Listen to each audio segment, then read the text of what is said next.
Just as hooks are needed to catch fish, they're really helpful for grabbing your audience's attention. That's why today I'm going to share 7 public speaking hooks along with insights about how to use them well.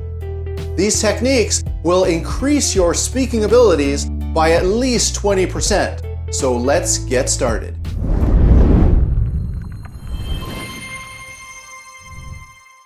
Hey guys, David here with SD Success. To start explaining about public speaking hooks, I want to ask you a question.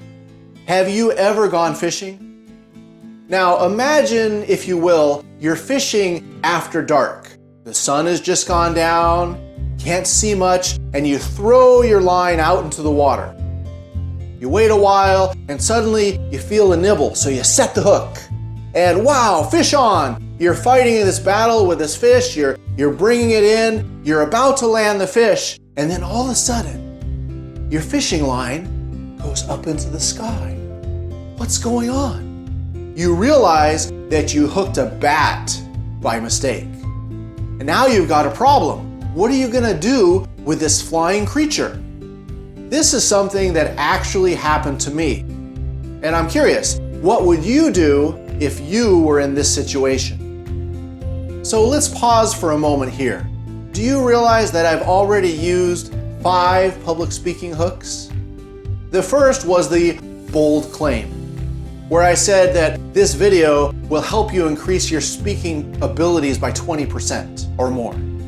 Bold claims work great if your audience cares about what you say you can give them, and they're especially good if you can actually deliver on them. Secondly, I asked you a question. Have you ever gone fishing? Questions are great when they trigger memories, bring back nostalgic moments from someone's childhood.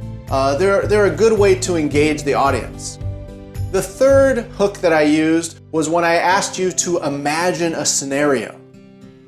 This is a form of requesting audience participation, asking the audience to do something, and it's really effective because it makes the audience imagine and engage their mind creatively. It's a fantastic hook. The fourth hook was when I switched from imagining to telling a story. In this case, the story I told was something dramatic that really happened to me. The fifth hook is after I revealed that I hooked a bat, I asked, what would you do in this situation? This hook is called the what if scenario, and it makes the audience consider what would they do in a tense situation. As you can see, I used 5 of these hooks close together at the start of this video.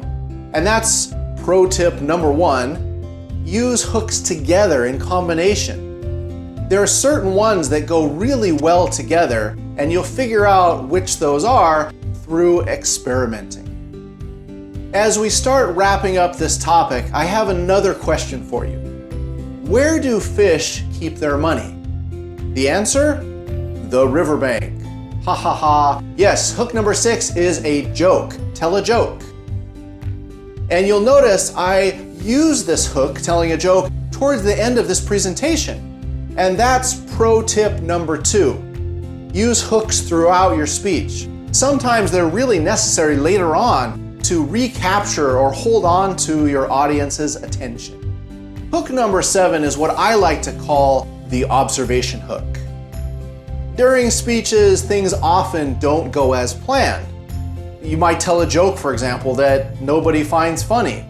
Rather than just enduring that awkward silence, you can comment on it, observe, say, well, that wasn't very funny, then move on.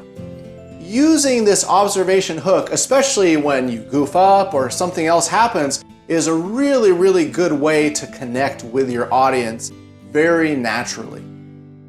Pro tip number 3 is to always be on the lookout for chances to use those observation hooks. They come and go unexpectedly throughout your speech, but they're some of the very best unplanned moments to really build rapport with your audience and make your speech funny and alive. Here's a quick on-screen recap of the 7 hooks I've modeled during this video. There's lots of others, of course, and I might cover some of those in a future topic. Also, for now, I'm curious, what's your favorite public speaking hook? Do you have one? If so, please share in the comment section down below. As always, thanks for tuning in and listening until the end. If you enjoyed this topic, please click like and subscribe and let others know about this channel. For more inspiring ideas and helpful tips, you can click on one of the suggested videos up above. This is David signing out. See you later.